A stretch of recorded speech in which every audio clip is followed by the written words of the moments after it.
Ассамблея народов Алданского района готовится показать национальную культуру в республике и в России. Представители общин отправятся на республиканский праздник Бакалдын, затем примут участие в празднествах Исэх, которые пройдут в Москве и в Санкт-Петербурге. Продолжение темы у наших алданских коллег. Самобытность алданской земли в многонациональности. Районная ассамблея народов объединяет почти 1,5 десятка национальных объединений. По численности членов объединения разнятся. В активное ядро каждого коллектива входят от 10 до 20 человек. Таким образом, ассамблея является одной из наиболее крупных общественных организаций. Они воспитывают свою молодежь, своих детей в плане развития национальной культуры. Потому что постепенно мы все это теряем, как-то становимся все одинаковыми. А вот именно развитие национальной культуры, поддержание национального духа все-таки имеет большое значение.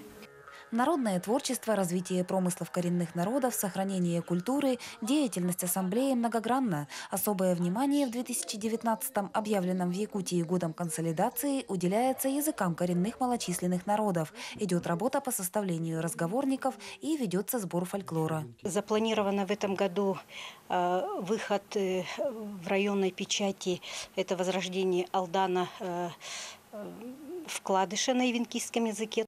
В многообразии культур – единство народа. Каждый этнос, бережно храня собственные традиции, заимствует из бытия других национальностей отдельные черты, будь то искусство, одеяние, элементы убранства или кухня. У нас очень много, кстати, якутов приезжает. И местные наши хатастырские кушают у нас. Они любят нашу кухню. Почему? Потому что схожи с их кухней, во-первых, раз. Во-вторых, как бы им тоже интересно, элементы нашей кухни перенимают у нас, а мы смотрим на их кухню, как бы обмениваемся опытом.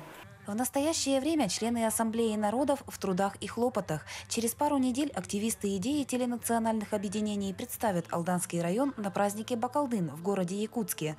Затем руководители объединений и артисты села Хатыстыр отправятся в Москву и в Санкт-Петербург для участия в празднествах Исыах. Домой они вернутся в конце июня, как раз к районному празднику Исыах. У нас еще ассамблея занимается, конечно, и вопросами профилактики межнациональных конфликтов, межэтнических, межконфессиональных взаимоотношений. Особое внимание каждое объединение ассамблеи уделяет сохранению и развитию промыслов своего народа. Так, в планах у якутской общины Саха-Аймах, являющейся наиболее многочисленной, открытие учебной мастерской по выделке шкур. Татьяна Вахнина, Сергей Шипачев, Александр Лукин, Алдан.